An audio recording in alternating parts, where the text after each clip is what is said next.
Climate पे भी impact डालता है। तो ओशियन साइंस में हम लोग जानते हैं कि भाई ओशियन के अंदर क्या-क्या चीजें होती हैं, जैसे इसका हीट बजट कैसे एक तरीके से चेंज होता है। दूसरा, ओशियन का टेम्परेचर जो हीट बजट से रिलेटेड होता है, उससे क्या-क्या चीजें होती हैं। साथ में ओशियन की सैलिनिटी, तो उसमें नमक टाइप का जो होता है, सॉल्ट टाइप का, उससे क्या पड़ता है। तो अगला पार्ट सैलिनिटी ऑफ ओशियन। और फिर उसके बाद हम लोग देखेंगे कि भाई ओशियन में करंट जो चलती है, जो टेम्परेचर को एक तरीके से डिवाइड करती है। जैसे कोल्ड करंट जो होती है, वो टेम्परेचर को कम करती है इक्वेटर के पास, और पोल के पास वार्म करंट जो होती है, वो एक तरीके से टेम्परेचर को ज्यादा गर्म करती है। तो ये जो डिफरेंस होता है टेम्परेचर का कोल्ड और वार्म करंट के द्वारा, इसको न्यूट्रलाइज करने की कोशिश की जाती है। तो करंट के बारे में पढ़ेंगे कि भाई कैसे ओशियन में करंट जो चलती है उसके से क्या होता है। उसके बाद कोराल रीफ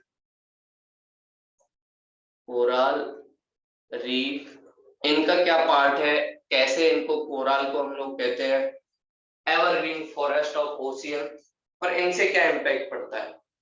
और साथ में ही ओशियन वेव जो चलती हैं,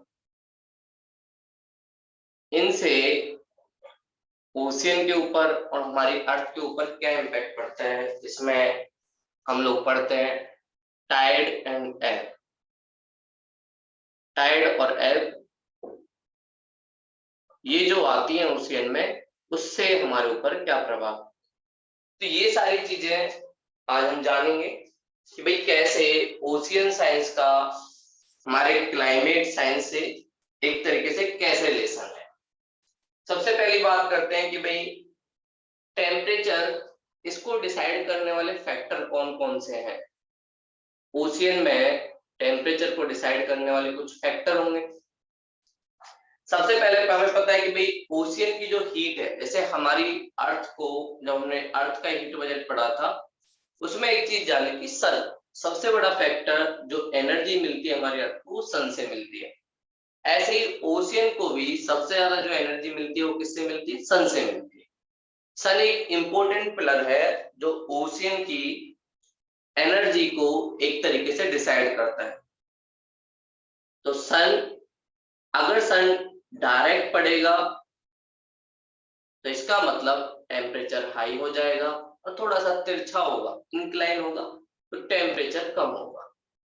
और ये अलग अलग सीजन के हिसाब से भी डिपेंड करेगा। अगर सन की लाइट ट्रॉपिक ऑफ कैंसर पे डायरेक्टली है, तो इसका मतलब वहां पर टेम्परेचर हाई हो जाएगा।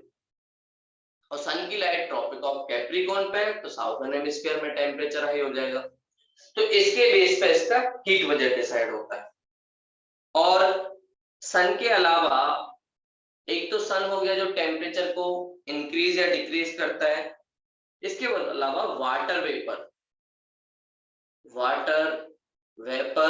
जिसमें कई बार जो वाटर है टेम्परेचर की वजह से स्टीम में चेंज हो जाता है, उससे भी कहीं ना कहीं जो एनर्जी होती है, एक तो होती है सेंसेबल हीट, और दूसरा होता है लेटेंट हीट। सेंसेबल हीट जो एक तरीके से डायरेक्टली हमें दिखती है कि हाँ भाई इसके अंदर ये हीट है, और लेटेंट हीट जब वाटर से हीट स्टीम में चेंज होती है और थोड़ी सी छिपी हुई होती है, उसे कहते हैं लेटेंट हीट। तो ऐसे एक फॉर्म से दूसरे फॉर्म में एनर्जी का जो ट्रांसफर होता है, उसको डिसाइड करने वाला एक सबसे बड़ा फैक्टर क्या है, वाटर वेपर। और साथ में हमारी अर्थ पर वॉल्केनिक एक्टिविटी जो होती है, वो भी एक फैक्टर होती है जो डिसाइड करती हैं कि अर्थ या हमारे ओशियन का टेम्परेचर कैसा रहेगा। अगर वॉल्केनिक इरप्शन किसी ओशियन में हो गई, तो वहां का टेम्परेचर राइज हो सकता है। इसलिए वॉल्केनिक एक्टिविटी से भी इसे कहीं ना कहीं कुछ एनर्जी मिलती है। और फिर उसके बाद अदर फैक्टर जो ओशियन के टेम्परेचर को डिसाइड करते हैं, जैसे कि भाई ओशियन लैंड से क्लोज है या ओपन है, ये भी एक इम्पोर्टेंट फैक्टर है। दूसरा, ओशियन में पोल की तरफ है या इक्वेटर की तरफ है, ये भी एक फैक्टर होता है जो डिसाइड करता है। और अगली बात, डिस्ट्रीब्यूशन ऑफ टेम्परेचर। डिस्ट्रीब्यूशन कौन करता है? करंट जो होती है डिस्ट्रीब्यूशन ऑफ टेम्परेचर, टेम्परेचर को डिस्ट्रीब्यूट कर देती है ओशियन के। तो ये कुछ इंपॉर्टेंट फैक्टर हैं जो डिसाइड करते हैं। इस तरह से सबसे पहले हम सन का ही देखें तो हमें ओशियन पर, ये हमारा ओशियन है, सन से जो लाइट मिलती है वो शॉर्ट वेव रेडिएशन के रूप में मिलती है।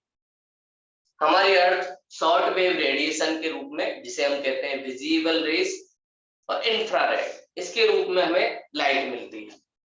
और इस शॉर्ट वेव रेडिएशन के बाद धीरे धीरे वाटर क्या होता है? गर्म होता है। और उसके बाद बहुत सारी जो वेव होती हैं वो वापस चली जाती है, जैसे इवेपरेशन एक सबसे इंपॉर्टेंट पार्ट होता है। इवेपरेशन जब होता है हमारे वाटर में तो उससे कई बार लाइट वापस चली जाती है, और जिस फॉर्म में जाती है उसे हम क्या कहते हैं? Long wave radiation. हमारी अर्थ को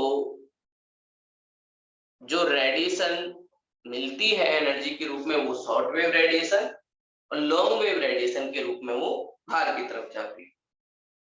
तो इसमें एक important factor evaporation. Evaporation decide करेगा कि किस ओशियन का टेम्परेचर हाई होगा और किस ओशियन का टेम्परेचर कम होगा। और इवेपरेशन की अलग अलग कंडीशन हो सकती है हमारे ओशियन में, और अलग अलग पार्ट्स पर अलग अलग तरीके से इवेपरेशन हो सकता है। क्योंकि इवेपरेशन के लिए सबसे बड़ी चीज टेम्परेचर का हाई होना। अगर टेम्परेचर आसपास का हाई है तभी इवेपरेशन होगा। सर्दियों में आपको इवेपरेशन नहीं दिखाई देगा, गर्मियों में आपको इवेपरेशन दिखाई देगा, जिससे क्लाउड बनते हैं और फिर उसके बाद रेनफॉल होती है। तो एक इंपॉर्टेंट पार्ट जो हमें मिला वो है इवेपरेशन, और इसको हम दो पार्ट्स में एक तरीके से देख सकते हैं। तो इवेपरेशन को हम लोग दो पार्ट्स में एक तरीके से देख सकते हैं कि भाई कैसे इवेपरेशन एक इंपॉर्टेंट पार्ट प्ले करता है। तो हम देखेंगे इवेपरेशन और इवेपरेशन की अलग अलग कंडीशन।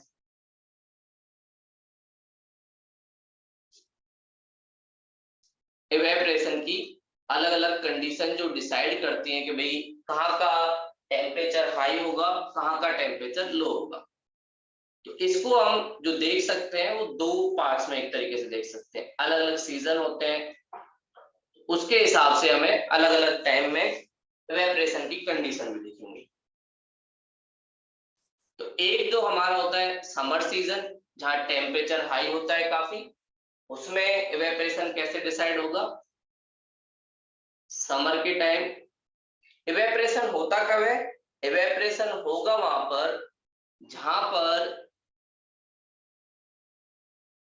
हमारे वाटर का जो टेम्परेचर है उसकी कंपैरिजन एयर का टेम्परेचर हाई हो। तो वाटर का जो टेम्परेचर है उसकी कंपैरिजन एयर का टेम्परेचर अगर हाई होगा तो उस जगह आपको इवेपरेशन दिखाई देगा। और समर के सीजन में एग्जैक्ट ऐसी कंडीशन हमें दिखाई देती है। समर सीजन में टेम्परेचर जो एयर का है वो ज्यादा होता है, गर्म होती है एयर, और इस वजह से वहां पे ऐसा होता है। लेकिन इसका एक एक्सेप्शन भी है, और एक्सेप्शन वाला क्या पार्ट है? हमारा नॉर्दर्न इंडियन ओशियन। और इसका रीजन होता है नॉर्दर्न इंडियन ओशियन पर जो कॉन्टिनेंट है या जो लैंड है उसका इंपैक्ट पड़ना। नॉर्दर्न इंडियन ओशियन में इवेपरेशन नहीं होता, और उसका रीजन वहां पर लैंड का होना। अब वो लैंड उसको एज कंपेयर टू एयर थोड़ा सा कूलिंग भी करता है। जैसे अगर वहां पर रिवर है उनसे अगर ठंडा वाटर आ जाए, क्लीन वाटर आ जाए, ये जो सरफेस है वो भी कहीं ना कहीं उसको ठंडा कर दे, उस वजह से नॉर्दर्न इंडियन ओशियन जो क्लोज है कहीं ना कहीं लैंड से, वहां पर इवेपरेशन नहीं होता समर के टाइम में। और अगला विंटर्स के टाइम क्या होता है, बिल्कुल अपोजिट। विंटर के टाइम हमें इवेपरेशन कम दिखेगा, और इवेपरेशन कम दिखने का रीजन जो ये कंडीशन है, वाटर सरफेस का जो टेम्परेचर है वो ज्यादा है as compare to air temperature. इस वजह से आपको विंटर के टाइम इवेपरेशन कम दिखेगा। और इसका एक्सेप्शन जो हमें 0 डिग्री इक्वेटर और 23.5 नॉर्थ के पास हमारी अर्थ झुकी हुई है, 23.5 साउथ। इक्वेटर से जब ये एयर जाती है ऊपर की तरफ, इंक्लाइन होता है, तो इधर से दोनों के पास नीचे की तरफ जाती है। तो इसका मतलब यहाँ नीचे की तरफ दोनों में जाएगी, तो यहाँ पर एयर का नीचे की तरफ होने की वजह से उल्टी कंडीशन क्रिएट होती है किस पर, ट्रॉपिक ऑफ कैंसर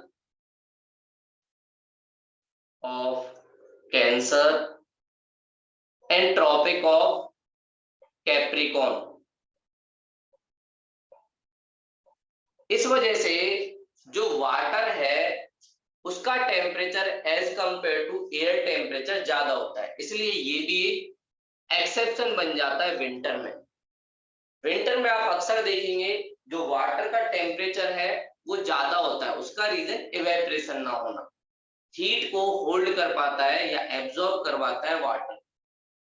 और समर में क्या होता है, इवेपरेशन ज्यादा होना, तो वाटर हमें थोड़ा ठंडा लगेगा, और उसका रीजन उसमें इवेपरेशन होने की वजह से ज्यादातर हीट चली जाती है ऊपर की तरफ, तो इस वजह से वो हमें थोड़ा ठंडा लगता है। तो रिवर्स रिलेशन है एज कंपेयर टू बाहर वाले के साथ वाटर के टेम्परेचर का, या लैंड के साथ एक तरीके से इनवर्स रिलेशन। लेकिन एक्सेप्शन इसका Tropic of Cancer and Capricorn. Tropic of Cancer India के पार्ट से जाता है, ट्रॉपिक ऑफ कैप्रिकॉर्न आपको दिखाई देगा ऑस्ट्रेलिया के बिल्कुल बीच से होते हुए। और अफ्रीका एक ऐसा कॉन्टिनेंट है जहां से तीनों लाइन जाती हैं, equator, Tropic of Cancer, Tropic of Capricorn, only continent on earth जिससे तीनों लाइंस जाती हैं, तो उस कॉन्टिनेंट का नाम क्या है, अफ्रीका। तो ऐसे हमारे अर्थ पर या ओशियन जो वाटर है वहां पर आपको टेम्परेचर में डिफरेंस दिखाई देगा। तो पहली बात हमें पता चला कि भाई वाटर सरफेस को डिसाइड करने वाला या उसके हीट बजट को डिसाइड करने वाला सबसे बड़ा सोर्स क्या है, सन की लाइट, जैसे अर्थ के हीट बजट में थी। दूसरा, हमारे ओशियन में बहुत सारी चीजें होती है जिसमें से एक इंपॉर्टेंट फैक्टर इवेपरेशन, जो समर के टाइम ज्यादा होता है, और इवेपरेशन कब होता है, जब वाटर के सरफेस के कंपैरिजन एयर का टेम्परेचर हाई हो तब इवेपरेशन होगा।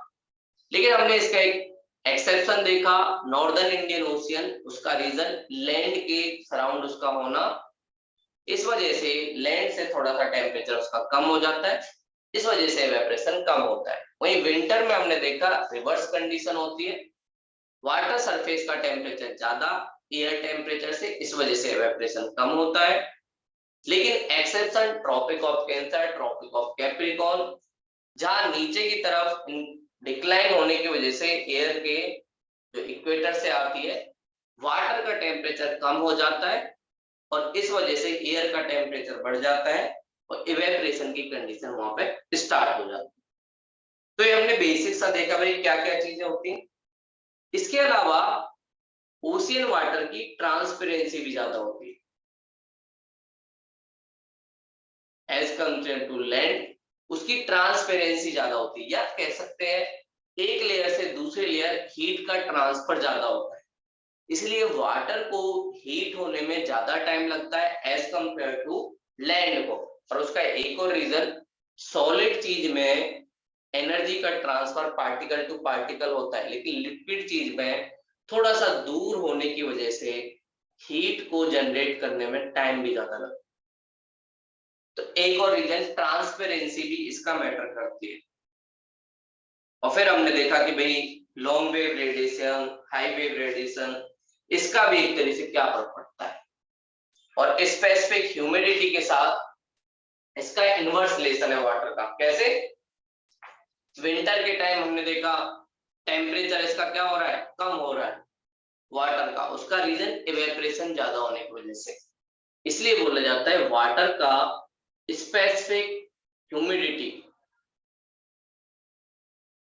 के साथ या स्पेसिफिक हीट के साथ इनवर्स रिलेशन होता है, एक तरीके से इनडायरेक्टली। अगला हम देखेंगे कि भाई और कौन कौन से फैक्टर हैं जो हमने देखा, अदर फैक्टर भी डिसाइड करते हैं वाटर के टेम्परेचर को। तो उन अदर फैक्टर में क्या क्या है? एक जो सबसे बड़ा फैक्टर जो हमने पहले भी पढ़ा था, एंगल ऑफ इंसिडेंट।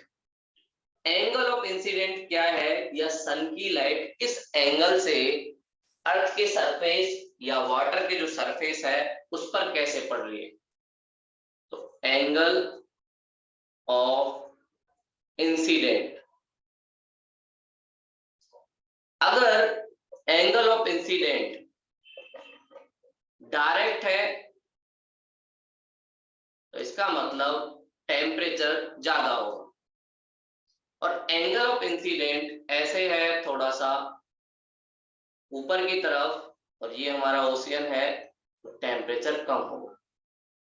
और एक और चीज बात, डे के टाइम सन की लाइट ज्यादा होती है इसलिए एंगल ऑफ इंसिडेंट ज्यादा होगा, और इस वजह से वहां का टेम्परेचर भी ज्यादा होगा।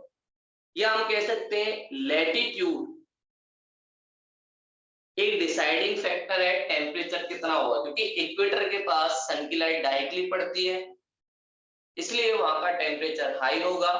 वही पोल के पास सन की लाइट डायरेक्टली नहीं पड़ती इसलिए वहां पे ओशियन का जो टेम्परेचर है वो कम होगा। तो जैसे जैसे हम इक्वेटर से पोल की तरफ जाएंगे तो एंगल ऑफ इंसिडेंट चेंज होने की वजह से टेम्परेचर में भी चेंज आएगा।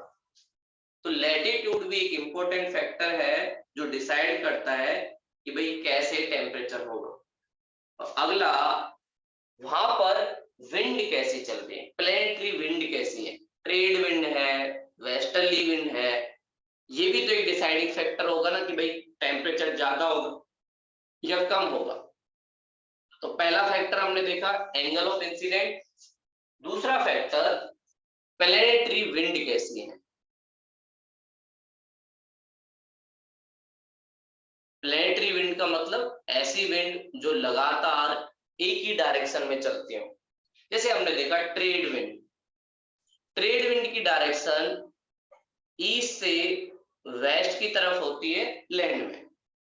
ईस्ट से वेस्ट की तरफ जो डायरेक्शन होती है उसे ही हम कहते हैं ट्रेड विंड। और प्लेनेटरी विंड को डिसाइडिंग करने वाला फैक्टर एक तो टेम्परेचर, दूसरा सैलिनिटी, तीसरा प्रेशर, और साथ में कोरियोलिस फोर्स जो उसकी डायरेक्शन को थोड़ा सा चेंज करता है। तो सबसे पहली बात, एक और पार्ट जो इसमें चलता है कि भाई प्लेनेटरी विंड की डायरेक्शन कैसी है। और प्लेनेटरी विंड भी एक इंपॉर्टेंट फैक्टर होता है जो इस चीज को डिसाइड करता है। और हमें पता है कि भाई जो हमारे लैंड का ईस्ट पार्ट होता है वो ओशियन का वेस्ट पार्ट हो जाता है। उसका रीजन होता है कि थोड़ा चेंज हो जाता है। और जो लैंड का वेस्ट पार्ट होता है वो ओशियन का ईस्टर्न पार्ट हो जाता है। ये हम मान लेते हैं कि ओशियन है, और इस ओशियन में कुछ विंड हमें दिखाई देंगी।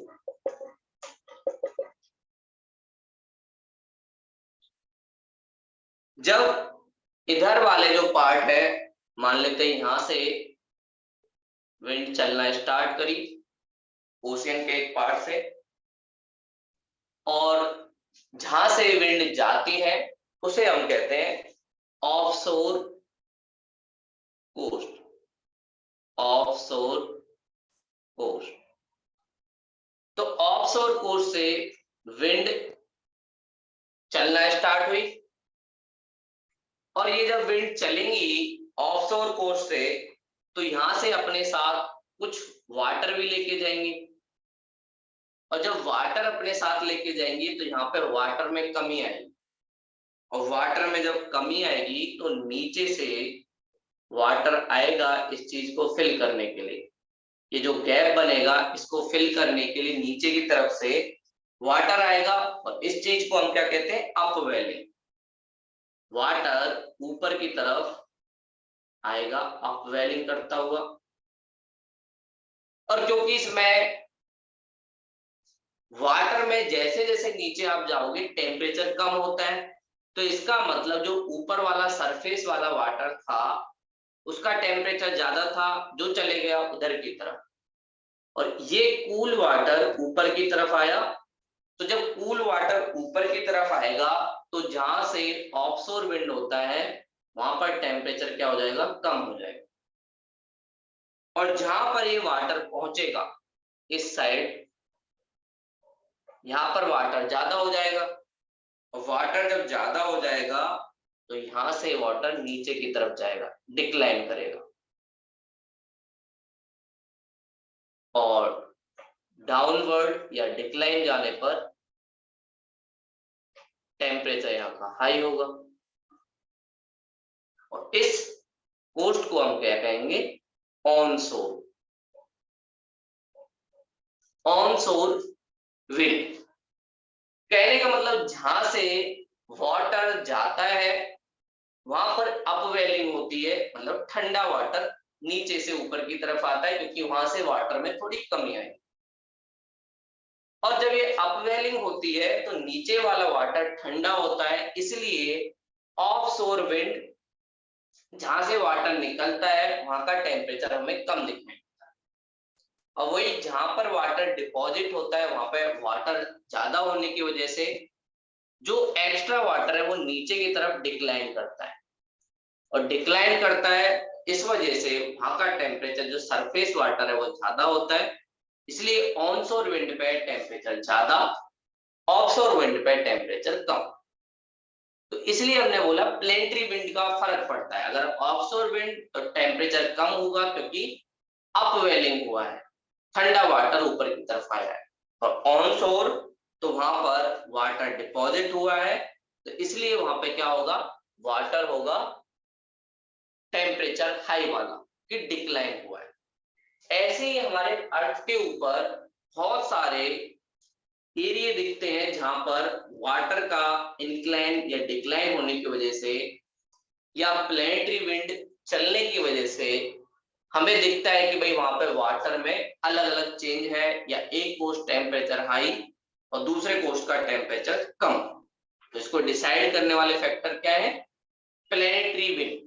और हम लोगों ने पढ़ा है ट्रेड विंड के बारे में पढ़ा है, साथ में वेस्टर्ली विंड के बारे में पढ़ा है, तो उनकी डायरेक्शन से हम बता सकते हैं कहाँ का टेम्परेचर हाई और कहाँ का टेम्परेचर लो।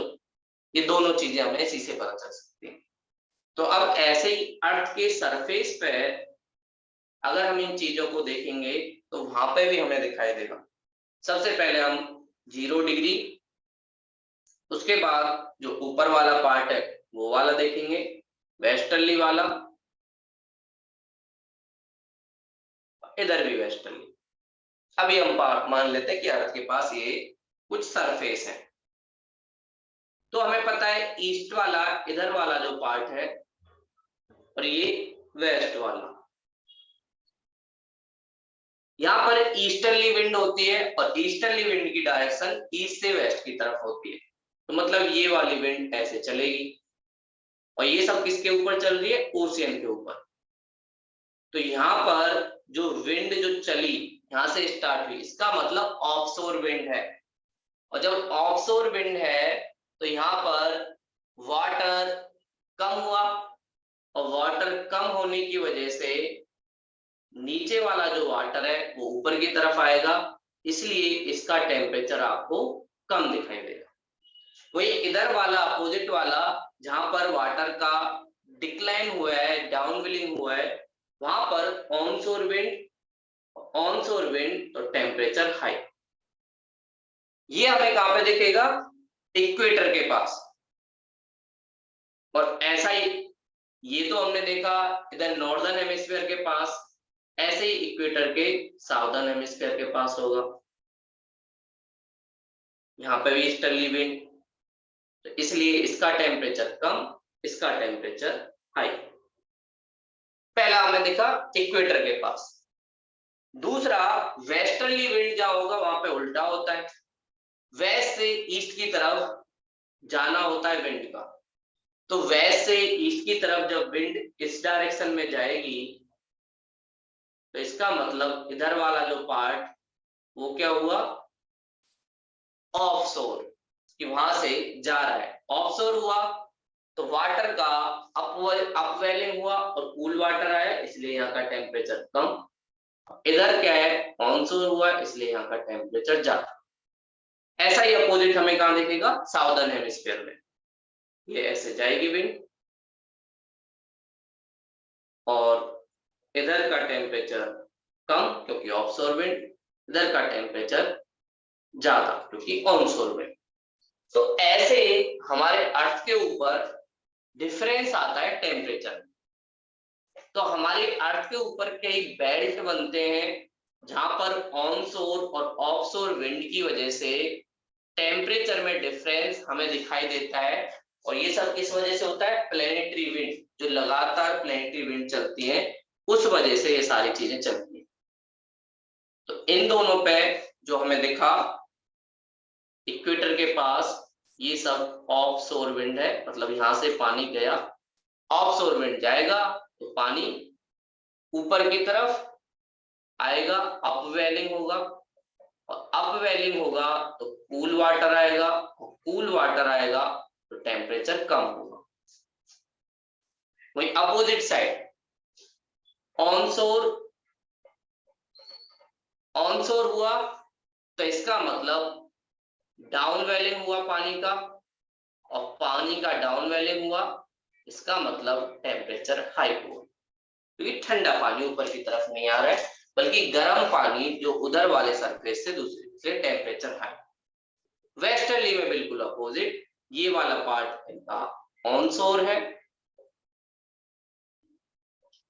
इधर वाला भी ऑनशोर, और इसके अपोजिट वाला ऑफशोर। तो ऐसे हमारे अर्थ के ऊपर टेम्परेचर डिसाइड होता है।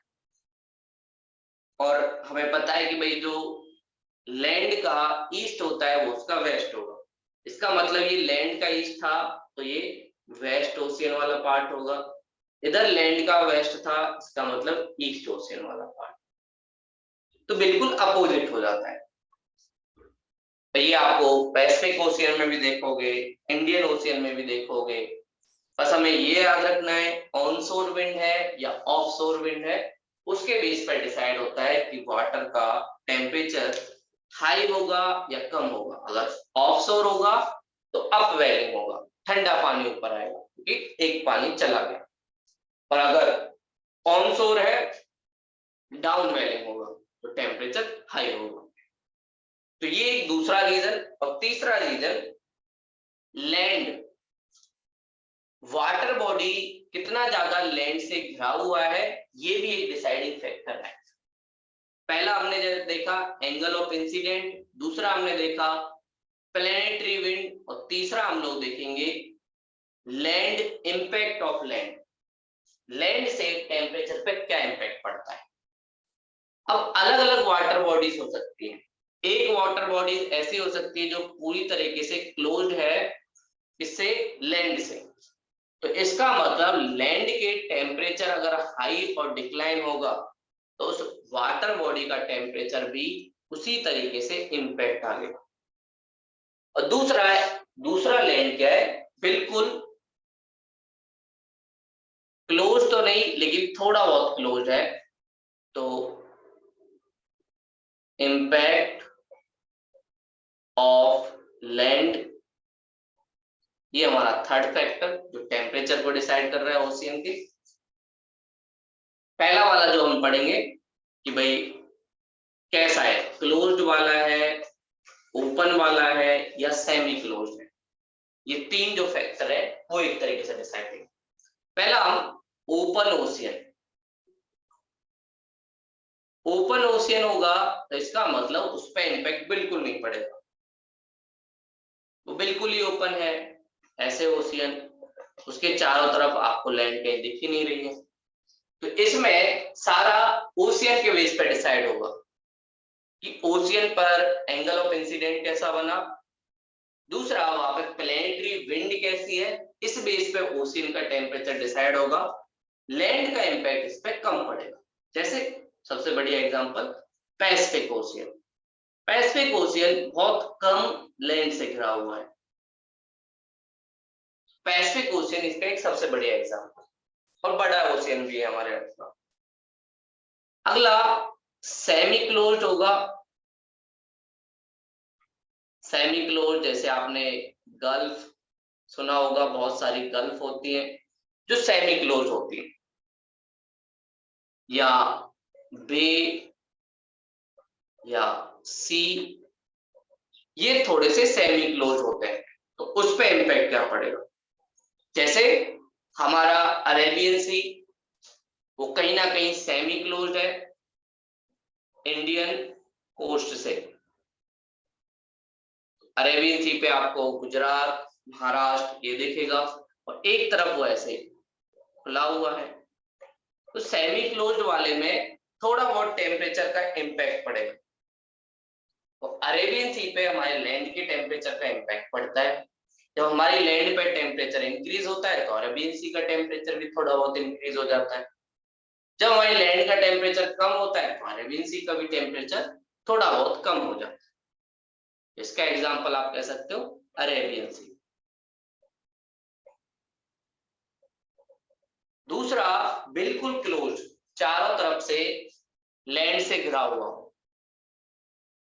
क्लोज्ड वाला पार्ट, जिसके चारों तरफ सिर्फ लैंड ही लैंड हो,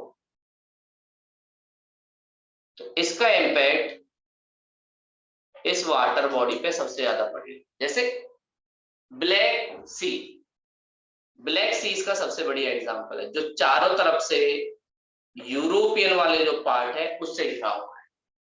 तो ब्लैक सी का टोटली टेम्परेचर डिसाइड होता है लैंड के टेम्परेचर से। अगर लैंड का टेम्परेचर हाई तो ब्लैक सी का टेम्परेचर भी हाई, लैंड का टेम्परेचर कम तो ब्लैक सी का भी टेम्परेचर कम। तो ये तीन तरीके से हमें लैंड से जो घिरा हुआ होता है उसके बेस पे पता चलता है कि भाई कैसा टेम्परेचर होगा। लेकिन ये भी इम्पैक्ट पड़ता है कि भाई ये लैंड है कहाँ, किस लैटिट्यूड पे है। क्योंकि अगर 0 डिग्री लैटिट्यूड पे है तो बिल्कुल टेम्परेचर का इम्पैक्ट पड़ेगा, लेकिन अगर 90 डिग्री लैटिट्यूड पे है तो वहां तो रिवर्स सिचुएशन हो जाती है, जो लैंड का टेम्परेचर है वो काफी कम होता है। तो इसका मतलब ओशियन का टेम्परेचर भी कम हो जाएगा। जैसे आर्कटिक ओशियन, आर्कटिक ओशियन जो नॉर्दर्न पोल वाले जो पार्ट हैं उनसे घिरा हुआ है, ग्रीनलैंड, यूरोप के कुछ पार्ट वहां से घिरा हुआ है और वहां पर बहुत ज्यादा आइस जमा होती है। तो इस वजह से आर्कटिक ओशियन का टेम्परेचर बहुत कम रहता है लैंड की वजह से। ऐसा भी हो सकता है अगर 90 डिग्री पे हो, लेकिन अगर इक्वेटर के पास होगा, अफ्रीका, इंडिया, जैसे इंडियन ओशियन एक सेमी क्लोज्ड वाला पार्ट है, वो लैंड से काफी घिरा हुआ है। एक तरफ इंडिया है, दूसरी तरफ अफ्रीका है, तीसरी तरफ ऑस्ट्रेलिया है, चौथी तरफ आप देखोगे साउथ वेस्ट एशियन वाले पार्ट भी हैं, और तीन तरफ से घिरा हुआ है, एक तरफ से खुला हुआ है नीचे की तरफ साउदर्न ओशियन से मिलने। तो ये इक्वेटर के पास होने की वजह से लैंड का टेम्परेचर हाई रहता है, इसलिए इंडियन ओशियन का टेम्परेचर भी थोड़ा बहुत हाई रहता है। और इंडियन ओशियन के टेम्परेचर हाई होने से या कम होने से काफी इंपैक्ट पड़ता है इंडिया के मानसून पर भी, हमारे वेदर पे भी और हमारे क्लाइमेट पे भी। तो ये हमने कुछ रीजन जाने जिनके बेस पे हम कह सकते हैं कि हीट बजट या टेम्परेचर ओशियन का कितना होगा। पहला हमने रीजन जाना एंगल ऑफ इंसिडेंट, जो डिसाइड होता है कि वो इक्वेटर के पास है या ऊपर की तरफ, और एंगल ऑफ इंसिडेंट से हमने देखा इवेपोरेशन। दूसरा जो हमने फैक्टर जाना कि भाई वो लैंड वाला सिस्टम है, वहां पे ऑफशोर विंड थी या ऑनशोर विंड थी। अगर ऑफशोर विंड है तो इसका मतलब पानी एक जगह से दूसरी जगह ट्रांसफर हो रहा है, और वहां पे वाटर का नीचे से कहीं ना कहीं ऊपर की तरफ आना होगा, अपवेलिंग होगा, वो ठंडा पानी होगा तो टेम्परेचर कम कर देगा। और जहां पे ऑनशोर होगा वहां पे वाटर आएगा तो वहां का टेम्परेचर हाई हो जाएगा। और तीसरा फैक्टर हमने देखा इम्पैक्ट ऑफ लैंड, लैंड का इम्पैक्ट क्या हो। ओपन ओशियन, लैंड का इम्पैक्ट कोई नहीं। सेमी क्लोज्ड जैसे गल्फ हो सकता है, जैसे हमने देखा Arabian Sea, Bay of Bengal, Indian Ocean, semi closed के एग्जांपल। और दूसरा क्लोज्ड, उसका पूरा इम्पैक्ट लैंड पे डिपेंड होगा, जैसे ब्लैक सी चारों तरफ से, कैस्पियन सी, ये भी आपको दिखेगा कैस्पियन सी जो एशिया में है, ये कुछ क्लोज्ड वाले हैं। तो ऐसे हमने जाना हीट। और उसके बाद हमारा अगला पार्ट सैलिनिटी ऑफ ओशियन, वो कैसे डिसाइड होता है। जैसे हमने टेम्परेचर को डिसाइड किया, ऐसे ओशियन की सैलिनिटी या उसमें खारापन जो होता है ओशियन में, वो किस बेस पे डिसाइड होता है। तो सैलिनिटी को डिसाइड करने वाले कुछ फैक्टर होंगे। पहली बात, डिपेंड करेगा कि वो ओशियन में क्लीन वाटर कितना आ रहा है। अगर रिवर से वहां पे पानी आ रहा है तो इसका मतलब वहां की सैलिनिटी कम हो जाएगी।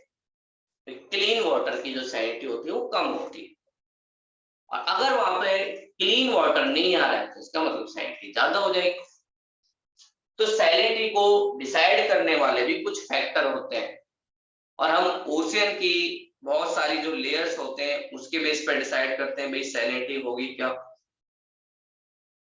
और एक वाटर का सरफेस भी बताता है कि सैलिनिटी क्या क्या होगी।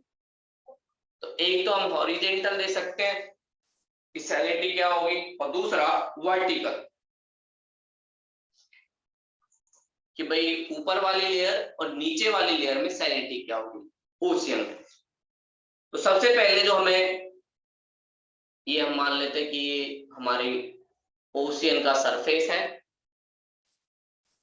ओशियन के सरफेस पे अलग अलग, ये 10 डिग्री सेल्सियस, 20, 30, 40, 60, ऐसे हम अपने ओशियन के लैटिट्यूड को एक तरीके से चेंज कर रहे हैं। और इसके बाद हम लोग नीचे की तरफ भी जाएंगे। ये वाला ओशियन का सबसे अपर वाला लेयर है, ये उसका मिडिल लेयर है, और ये सबसे डीप वाला लेयर है। ऐसे 3 लेयर में हमने ओशियन को डिवाइड कर लिया। और जो सबसे ऊपर वाली लेयर है इसका एक नाम है जिसे हम कहते हैं एपिलेलियन लेयर, एपिलीमियन। इस लेयर का इम्पैक्ट क्या होता है, और ये लगभग 500 मीटर तक होती है। और इस लेयर के बारे में बोला जाता है लगभग यहाँ का जो टेम्परेचर है 22 टू 25 डिग्री सेल्सियस के आसपास होता है ऊपर वाले लेयर।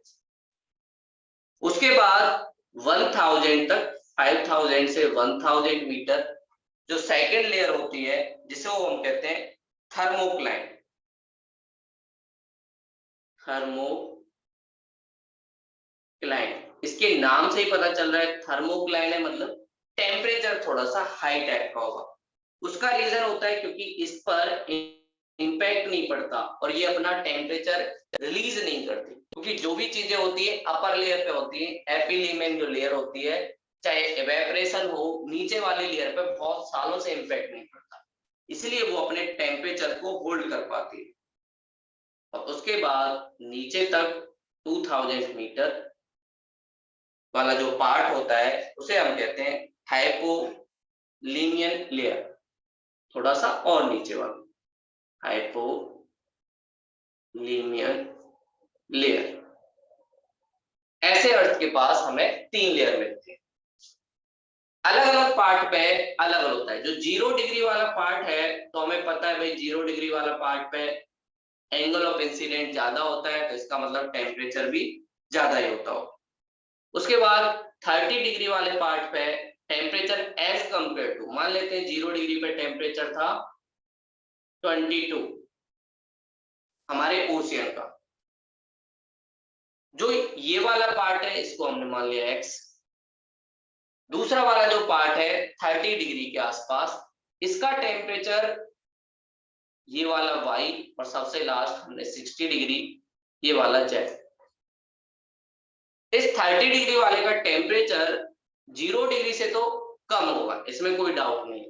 इसका मतलब y का टेम्परेचर कम है x से, बट y का टेम्परेचर ज्यादा होगा किससे, z से। जो 60 डिग्री वाला है उसके कंपेरिजन ज्यादा होगा। तो ये मिडिल वाला, तो इसका टेम्परेचर हम मान लेते हैं 15 डिग्री सेल्सियस के आसपास। और सबसे लास्ट वाला जो लेयर होता है जिसका टेम्परेचर सबसे कम होगा, उसका रीजन पोल के पास है, तो इसका टेम्परेचर सबसे कम होता है। ऐसे हमारे अर्थ के लेयर पे अलग अलग सरफेस पे टेम्परेचर दिखाई देता है। अब बात करें नीचे क्या होगा, नीचे डिफरेंस जो होगा वो अलग अलग होगा। और उसका रीजन धीरे धीरे जब ये सारे एक साथ मिलेंगे तो धीरे धीरे ऐसे बोला जाता है टेम्परेचर इनवर्सली रिलेटेड हो जाता है। क्योंकि कम हो रहा है तो यहाँ पर टेम्परेचर पहले से ज्यादा हाई है, लेकिन हमें दिखता है मिडिल लेयर में टेम्परेचर सब में डिक्लाइन होता है, लेकिन उसका डिक्लाइन ज्यादा होगा जिसका ज्यादा है। 22 से अगर 15 डिग्री करना है तो भाई इसका 7 हुआ, या हम 10 डिग्री करना चाहते हैं तो इसका 22 से 7 मतलब 12 डिग्री कम हुआ, इसका 5 और इसका हम मान लेते 12 तो इसका 2 डिग्री कम हुआ। तो इसका मतलब 0 डिग्री वाले का टेम्परेचर एज कंपेयर टू पहले ज्यादा कम हुआ। और फिर सबसे लास्ट वाली जो लेयर होती है वहां पर बहुत मिनिमम लेवल पर टेम्परेचर में डिफरेंस आता है, मिनिमम। और ऐसा माना जाता है अर्थ का जो नीचे वाला लेयर है वहां चाहे इक्वेटर में जाओ या पोल पे जाओ, सब जगह टेम्परेचर इक्वल पाया जाता है 5 डिग्री सेल्सियस के आसपास। तो सब जगह ओशियन के नीचे वाले जो पार्ट है बेसिन वाले में वहां पर टेम्परेचर कम होता है, और अपर वाले लेयर में टेम्परेचर में 0 डिग्री के पास इक्वेटर के पास, क्योंकि एंगल ऑफ इंसिडेंट ज्यादा होता है, साथ में प्लेनेटरी विंड भी होती है, इस वजह से इक्वेटर के पास टेम्परेचर ज्यादा होता है। और धीरे धीरे हमें एंड में दिखता है कि सबसे नीचे वाले पार्ट में टेम्परेचर सबका इक्वल हो जाता है। इसलिए 0 डिग्री इक्वेटर वाले पर टेम्परेचर में डिफरेंस या डिक्लाइन ज्यादा होता है, मिडिल वाले पर एवरेज होता है, और उधर वाले का टेम्परेचर या तो कम होगा या कई कई बार थोड़ा सा बढ़ भी जाएगा अगर ज्यादा कम है। मान लो 4 डिग्री हो गया तो 5 डिग्री लाने के लिए थोड़ा बढ़ाना पड़ेगा। लेकिन अर्थ के नीचे वाले पार्ट में हमें टेम्परेचर इक्वल दिखाई देता है। इसी के बेस पे हम लोग बोलते हैं कि हमारे अर्थ के या ओशियन के सरफेस पे 3 लेयर बेसिकली दिखाई देती है। तो पहली वाली लेयर है एपिथेलियल लेयर, ये सरफेस का जहाँ पे इवेपोरेशन होगा, क्लाइमेट चेंज होगा, एब्जॉर्ब या हीट को हटाना, ये सारी चीजें आपको दिखाई देंगी। तो ये हमने कैसे देखा, वर्टिकली देखा टेम्परेचर में डिफरेंस, वर्टिकली नीचे की तरफ जाते हुए। पहले हम देख रहे थे हॉरिजेंटली, इसमें प्लेनेटरी विंड भी डिसाइड कर रहा था, एंगल ऑफ इंसिडेंट भी डिसाइड कर रहा था। और ये हमारा वर्टिकल वे में हम लोगों ने देखा भाई टेम्परेचर का डिफरेंस कैसा होता है, और सबसे नीचे वाले पार्ट में टेम्परेचर सबका इक्वल होता है। और जो इक्वेटर के पास इक्वेटर वाली लेयर है वहां पे पूरे साल टेम्परेचर ज्यादा होता है, तो वहां पर इन तीनों लेयर का डेवलपमेंट आपको दिख जाएगा। लेकिन पोल वाली जगह आपको इन तीनों लेयर का डेवलपमेंट नहीं दिखेगा, क्योंकि पहले से ही टेम्परेचर बहुत ज्यादा कम है। तो पोल वाली जगह हो सकता है हमें ये वाला एपिलिमाइन जो वाला है, ये वाला दिखे ही ना, क्योंकि डायरेक्ट इस पे चला जाए। तो पोल वाले सरफेस पे, या जब नॉर्दर्न हेमिस्फीयर की तरफ, ट्रॉपिक ऑफ कैंसर की तरफ सन की लाइट ट्रांसफर होती है, तो समर के टाइम आपको तीनों लेयर पोल वाले एयर पर दिख जाएंगे। लेकिन इक्वेटर पे पूरे साल टेम्परेचर हाई होता है, तो वहां पे तीनों लेयर हमें अर्थ के नीचे वाले की दिखती हैं, एपिलियम भी, थर्मोक्लाइन भी और हाइपोलियमन लेयर। ये तीनों लेयर हमें एक तरीके से दिखती हैं। लेकिन पोल के पास या ठंडे एरिया के पास इन तीनों लेयर का देखना थोड़ा सा मुश्किल होता है। तो ये हमने जाना कि भाई ओशियन में टेम्परेचर को हॉरिजेंटली और वर्टिकली डिसाइड करने वाले फैक्टर कौन कौन से हैं और इसका रीजन क्या होता है। अब हम थोड़ा सा मैप देख लेते हैं। हम लोग मैप में एशिया का मैप देख रहे थे, और एशिया के मैप में भी हम लोग कई चीजें देख चुके हैं। और आप लोगों के पास मैप होगा, थोड़ा निकाल लेना। एशिया में हम लोग कुछ इंपोर्टेंट रिवर देख रहे थे, और हम लोगों ने चाइना में कुछ इंपोर्टेंट रिवर देख भी ली थी। अब हम देख रहे थे साउथ ईस्ट एशिया की रिवर। साउथ ईस्ट एशियन में कुछ इंपोर्टेंट रिवर मिलती हैं, जिनमें से सबसे पहली एक रिवर दिखेगी, वो दिखेगी मैकोंग। और मैकोंग रिवर को साउथ ईस्ट एशियन कंट्रियों की राइस बॉल कहा जाता है। और मैकोंग रिवर बहुत सारी कंट्रियों से जाती है साउथ ईस्ट एशिया में। मैकोंग रिवर, इसका ओरिजिन होता है चाइना से। चाइना से इसका ओरिजिन होता है। चाइना से ओरिजिन के बाद ये म्यांमार, और म्यांमार के बाद कंबोडिया, थाईलैंड, लाओस, वियतनाम से होते हुए साउथ चाइना सी में गिर जाती है। तो चाइना से मैकोंग रिवर का ओरिजिन होता है, और चाइना के बाद म्यांमार, म्यांमार के बाद थाईलैंड, थाईलैंड के बाद लाओस, और लाओस के बाद कंबोडिया, फिर वियतनाम। लाओस, कंबोडिया, वियतनाम, यहां से होते हुए साउथ चाइना सी में गिर जाती है। और इस मैकोंग रिवर का जो प्लेन है, वो राइस की क्रॉप के लिए साउथ ईस्ट एशिया में काफी ज्यादा इंपॉर्टेंट, और यहाँ पे बहुत सारे प्लेन का भी डेवलपमेंट हुआ है। इसलिए इस रिवर को साउथ ईस्ट एशियन कंट्रियों की गंगा कहा जाता है। जैसे इंडिया में गंगा है, जो इंडिया के नॉर्दर्न प्लेन का डेवलपमेंट करता है, ऐसे साउथ ईस्ट एशियन की जो गंगा है उसका नाम है मैकोंग रिवर। और ये मैकोंग रिवर एक तरीके से यहाँ पर राइस बॉल, और इसे साउथ ईस्ट एशियन की लॉन्गेस्ट रिवर भी हम कह सकते हैं। साउथ ईस्ट एशिया की लॉन्गेस्ट रिवर जो है उसका नाम है Mekong. Mekong river south east Asia की लॉन्गेस्ट रिवर है। अगला हमें जो दिखाई देगा इरावदी। इरावदी जो रिवर है ये म्यांमार में पाई जाती है।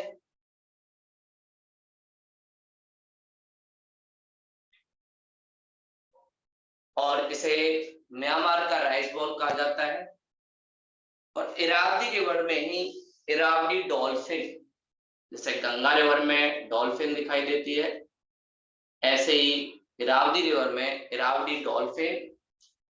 और फिर बाद में ये इरावदी रिवर इंडियन ओशियन की बे ऑफ बंगाल या अंडमान सी, अंडमान निकोबार के पास है, अंडमान सी के पास आके गिर जाते हैं। इसका ओरिजिन भी कहां से होता है? चाइना के पास से।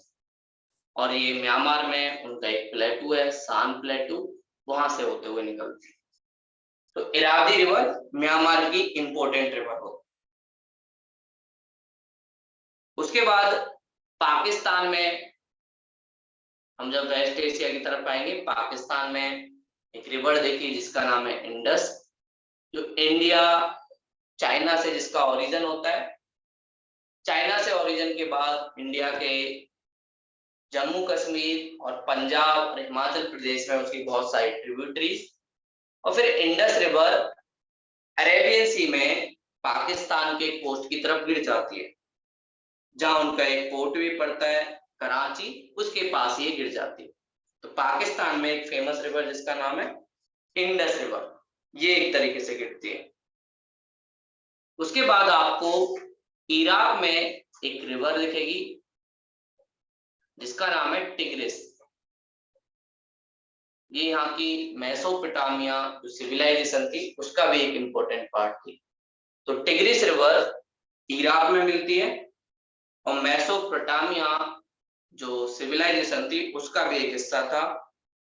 और टिग्रिस से आकर ही एक रिवर और मिलती है जिसका नाम है यूफ्रेटिस।